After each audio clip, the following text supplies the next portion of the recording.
बाजिला राज्यसभा निर्वाचन बिगुल टेंशन रे तीन प्रमुख राजनैतिक दल बीजेपी ना कांग्रेस काहाकू समर्थन करिबो बीजेडी चर्चा हेउची सरप्राइज देबाकू जाउछंती नवीन। राज्यसभा नामांकन नहीं विज्ञप्ति प्रकाश पाइबा परे तत्पर होई पड़िछंती राज्यर तीन प्रमुख राजनैतिक दल बीजेडी बीजेपी एवं कांग्रेस। खूब शीघ्र प्रार्थी घोषणा करिबो कहिछि बीजेपी। बीजेपी राज्य प्रभारी कहिछंती आजिकाली भितरे संसदीय बोर्ड बैठक बसिबो। एई बैठक रे निष्पत्ति हेबो किए जीव राज्यसभा। कोर कमिटी बैठक रे जो निष्पत्ति निया जाइछि ता संसदीय बोर्ड को पठा जाइछि। शेष निष्पत्ति संसदीय बोर्ड नेबो।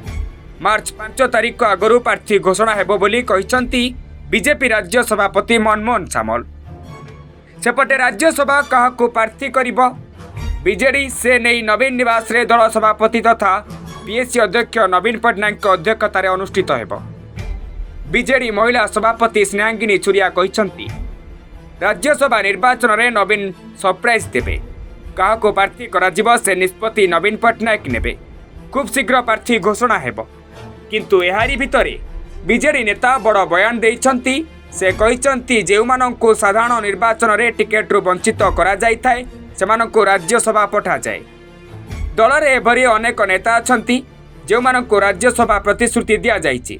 सेमानंकु टिकेट दिया गले दल और सभापतिंक सम्मान रहिबो बोली कहिछंती भूपिंदर सिंह।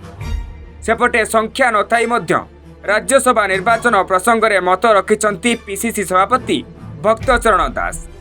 से कहिछंती आसंता 28 तारिख सुधा राज्यसभा निर्वाचन रे प्रार्थी प्रसंग रे निष्पत्ति नियाजिबो। दिने कि 2 दिन भितरे दिल्ली जीव कांग्रेस टीम। हाईकमांडक सह आलोचना परे आमे निष्पत्ति नियाजिबो बोली कहिछंती भक्त दास। निर्वाचन पाई विज्ञप्ति प्रकाश पाइबा परे राज्यसभा सांसद सस्मित पात्र नेइछंती 6 सेट फॉर्म। विधानसभा सम्मिलन कक्षरु नेइछंती एई फॉर्म। तेबे 4टी आसनरु बीजेडी अनायास रे गोटिए आसन हातेइबो। तेबे चतुर्थ आसन दल पाई एजाए कार्ड खोलिनी। एपरिकी बीजेडी काहाको प्रार्थी करिबो से नहीं कोनोसी निष्पत्ति एजाए होइनी। एसबु भितरे फॉर्म नैथिले मध्य राज्यसभा निर्वाचन को नहीं मुह खोली नांती। तेबे राज्यसभा आसन पाई 3 दल काहाको प्रार्थी करूची ताहा देखिबाकू बाकी रहिला। Bureau report ATV।